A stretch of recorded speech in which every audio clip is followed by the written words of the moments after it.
Incoming Emergency Podcast. Wee woo, wee woo. Still from London. This is right after a Billy Joel concert that we just went to, so we're a little late on everything, but it's whatever. We're also late because we're, in the UK and all this stuff is happening when we're sometimes sleeping. Yeah, so big news from the first draft day. Well, first off, let's start with some big trades, First, you got PK Subban. Who would have thought? Yeah. This one took me by surprise, I'd say. He was shipped to the New Jersey Devils. Yeah, and a picture actually just came out not too long ago of him in a jersey, and it just does not look right. Yeah, it's sickening. Yeah. What do we got next? What other trades happened? Tell me.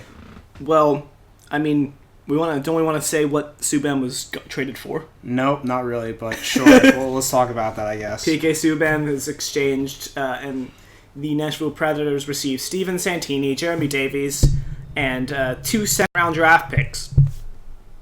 Yeah. It's pretty bad. Yeah. Yeah, that trade was awful. The only reason why I kind of suspect that Nashville did that is because they won't have to retain any of his $9 million salary cap.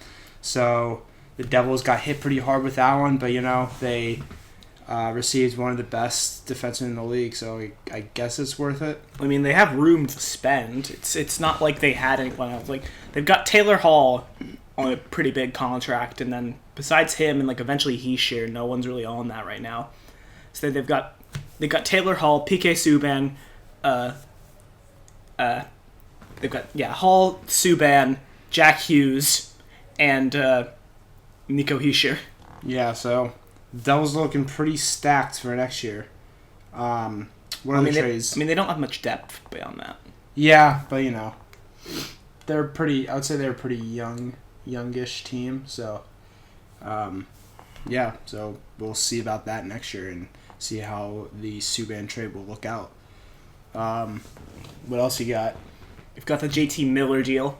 Yeah, got the JT Miller deal, which I think they did win. It was Carolina, right? Who received them?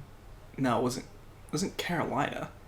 I'm pretty sure he went to Vancouver. He went to Vancouver, yeah. So that trade, he did go to Vancouver. I would say that Vancouver won that deal. Who they receive? You can tell, folks, we're really prepared for this. Yes. In exchange for Mark Mazanek, is that how you pronounce it? Mazanek? Yeah. Marek Mazanek. A 2019 third-round draft pick and a 2020 conditional pick. So, I would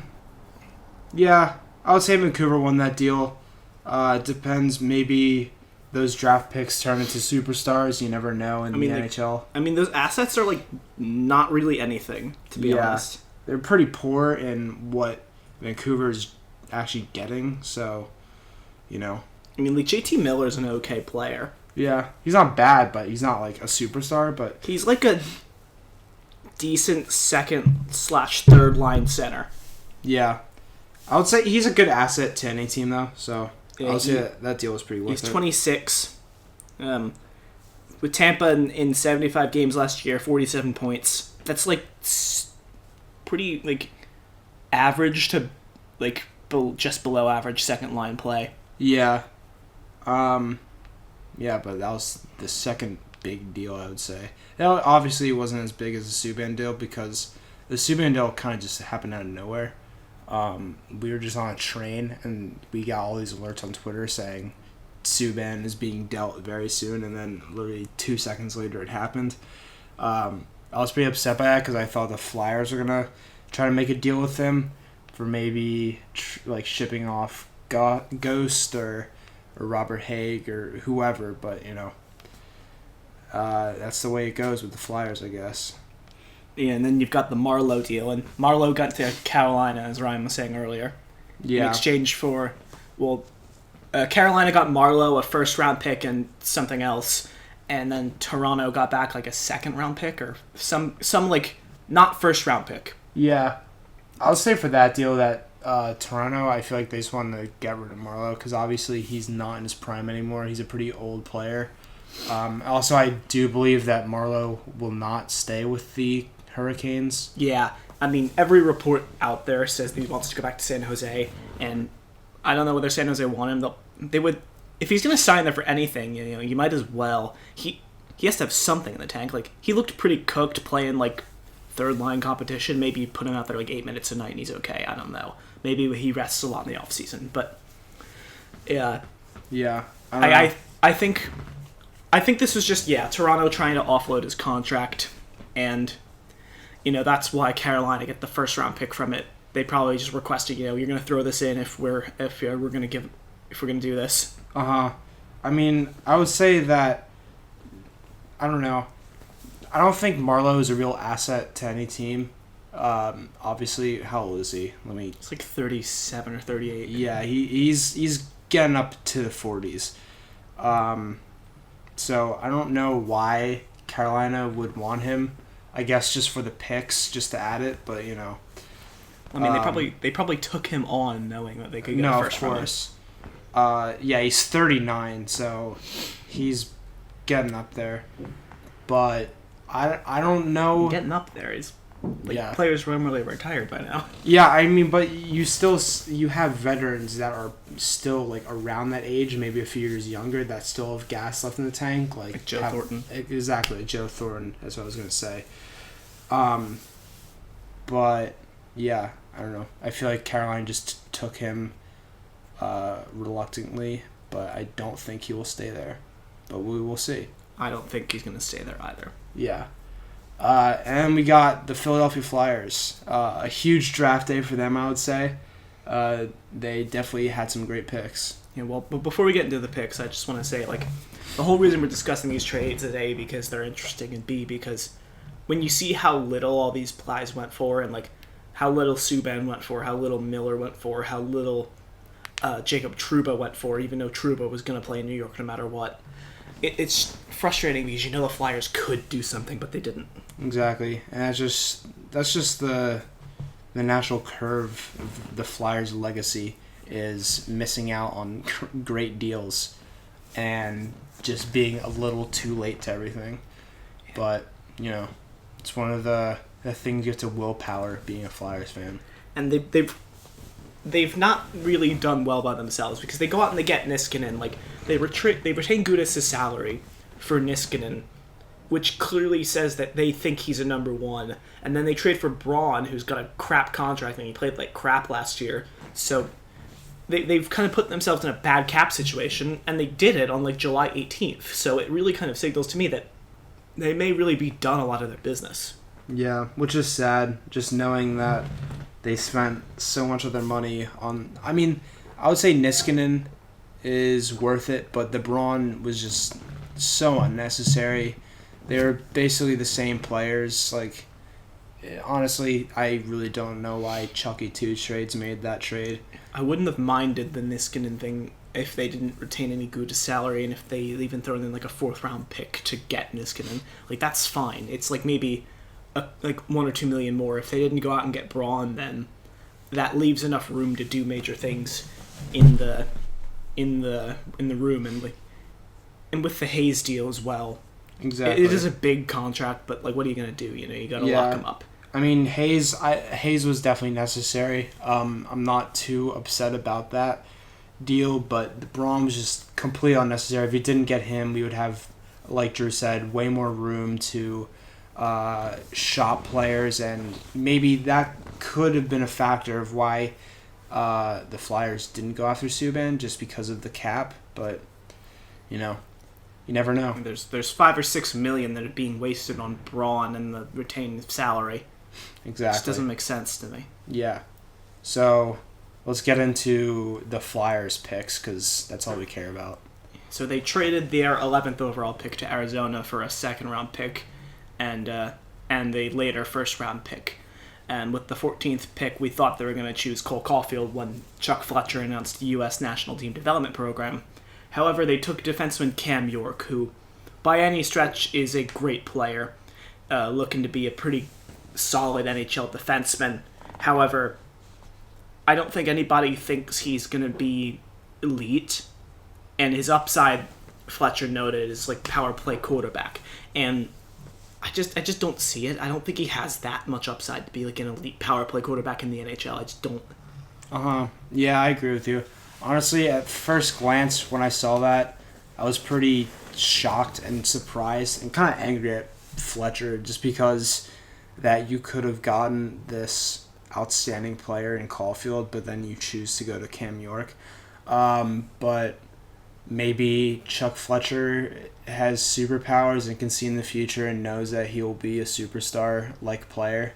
Like we compared him, maybe we wanting him to be like a Doughty type, but yeah, I don't know about the pick. I'm more content with it, but we'll see the way it goes. I guess you can't really tell any of these picks. Like any pick could be a bust, any pick could be a superstar. So you don't know. Like I see why they might not have been intrigued by Caulfield just because he's small and it could turn into another Jordan Wheel type. But I don't know why they wouldn't have taken a guy like Krebs there or they couldn't, like Peyton Krebs was still on there, so was Alex Newhook. So if they had the 11th, I think they would have had a shot at Boldy. And yeah.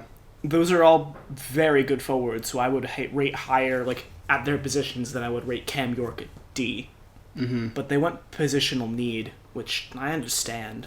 But yeah, like they have good forward prospects in Frost, Farabee, and Ratcliffe, but I just didn't really understand. But I guess I'd say I'm disappointed, but I do understand. Yeah. Yeah, I mean, all I can really say is just I hope this pick turns out and that Chucky Fletch made a good choice. All right, we're back from whatever issue that was. We honestly don't know. So, as you were saying. Well, with their first round selection, they picked Cam York, who by all means is a good player, was probably the best defenseman from that national team program, but would have probably preferred a forward who is going to be more impactful, hopefully, in the future. And then in the second round, the Flyers had that pick they got from Arizona, but then they flipped it to Nashville with the second round pick they received for Subban. Mm-hmm. And with that, they picked Moses, what's his name? Hold on, Brink. folks. Oh, Brink. Yeah. What's this? Bobby Brink. Bobby or Brink. See, we're very professional. Yes. They picked Bobby Brink. Yeah, so the Flyers won the Subban deal. Exactly. Yeah, the 34th overall, Bobby Brink. I mean, honestly, I think that was a steal. All right, and we're back for the second time. Super professional.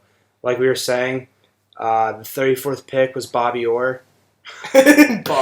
Bobby Orr Brink. I'll say he was a steal because, in my mind, he should have been a first rounder. A lot of projections had him going in the first, and according to a lot of reputable sources like TSN, a lot of teams had him going in the first. Yeah. The only knock against him I see is that he's not a great skater, but he's a very high compete level. Is like an elite level thinker of the game. One of the best goal scoring players that was in the draft, and has also pretty elite playmaking skills. So just like an overall point producer, and thinks the game really well, has a high compete level. However, it's like the skating's not there. And a lot of people said the same thing about Alex DeBrincat. Yes. Look what he's doing. Exactly. Honestly, you can just look up like pilot videos of him like in various games. Well, he played in the USHL. Exactly, and even that too. But he's had some fantastic goals and plays, so I think he has definitely got something there. He definitely has a lot of potential, and I was pretty happy with Chuck for that pick. And correct me if I'm wrong, but I believe he's a commit next year to the University of Minnesota Duluth. And I think he is. Yes, and that would make sense because I know Chuck Fletcher used to be the general manager in Minnesota, so it would make sense that he picks Minnesotans. Exactly. Yeah, but do you want to talk about the later picks? Well, I don't know much about them. I know that they took In the third round, they took a defenseman by the name of what was his Something. name? He likes gritty, so that's all that really matters. Oh, it was Attard. Yeah, it's hard. Yeah. Who was a 20-year-old defenseman. He's a bit overage, but he scored 30 goals in 48 games, right? Yeah, which is pretty insane for a defenseman. He won best defenseman in his league. That may be because he's playing against younger competition, but it could also mean that he's going to be really good. Yes. And apparently, he's a really good shot. Yeah, so that was for that guy. And the next guy they took was Mason Millman, who was another defenseman. Mailman. Then they took a forward by the name of Igor Serduk. Yes. So I don't really know about much of those later draft picks just because I didn't do my research. So there's that. They took Roddy Ross in the next round as a goalie, and then they took Bryce Brodzinski as a forward. Yeah. The only thing I know about Serduk is that he's a goal scoring winger, and that he put up near point per game levels in the queue. Okay, that seems promising. Pretty good. He's quite small though, so like Caulfield but worse. No, damn. That's unfortunate. I'm not really mad about the whole Caulfield thing anymore, to be honest. Yeah, I've grown content with Chuck's pick, so not really upset. New news that's come out. A Bill Meltzer tweet reads, "Per cap friendly, the Flyers have about $21.4 million in cap space, with a cap ceiling officially set at $81.5 million, which means that they've got $21.4 to sign their restricted free agents and do any other business they want." Yeah, so that's not a whole lot, but I would say it's enough, right? Yeah, I can only assume that. Well, they've got Sanheim, and they've got TK, they've got Provorov. Provorov is going to be an expensive deal. And I feel like they have one more that I'm forgetting. They've got Lawton Hartman. Yeah, those are going to be cheaper though. But they're arbitration eligible. Yeah. So Provorov, they're saying around $8 million, but I think he gets like 7 or 6. Maybe he gets a bridge deal. He does. I don't think he deserves $8 million. So that's near like Subban. Sanheim, I think gets like 4 or 3. Yeah, I would say so. Because apparently the talks are going smoothly. So let's say Provorov gets like 6, or let's say Provorov gets 7. It's like a high, and then you have it coming in, and you have Sanheim at 4, so that already gets you up to 11. Connecting maybe is projected to get like 4 as well, so that's 15, which means they have around like 6-7 million. Yeah, and this is all perspective too. And it'll be less. I mean, I could be completely wrong with those assumptions. Who knows? Yeah, you never know. Honestly, anything could go anyway. Yeah, but that's about it. Pretty much. I mean, that's all the hockey-related news we got. It's been a crazy day. Still can't believe Subban got traded, and he got traded to the Devils at that. Yeah, screw the Devils. I hate the Devils. Want to talk about this concert? Sure, yeah. Real quick, because I'm tired as hell. We went to the Billy Joel concert at Wembley, and it was fantastic. It was pretty nice. Yeah. There were a lot of older people doing their dancing. Yeah, they were shaking their hips and jiggling around. It was very interesting to watch, but, the concert was very exciting. He played all of his hits, like Vienna, Scenes, others, Piano Man. Yes. And Jason Bonham was there, too, which was very exciting because I'm a huge Zeppelin fan, so it was very cool to see him perform as well. I loved his in-between song talk. Yeah. Where he's like, I'm going to play this song. And he literally just like, it was like, I'm over it. Yeah, he kind of mumbled around like an old man, like he was just done. He was like, oh, this song's from 19s, and he would just like nod off and go back to start singing. And he showed his wife backstage with his like 3-year-old daughter. Yeah. My first thought was, how does he have a 3-year-old daughter? Yeah, he's going to be like dead before like she's like 15. Which is upsetting. He's 70. Oh, never mind. Yeah, before she gets married. That's fair to say. Yeah. Yeah, but that was that, and we're seeing Eagles tomorrow. Not the Philadelphia Eagles, folks. The band Eagles. Don Henley. The boys of summer are back, baby.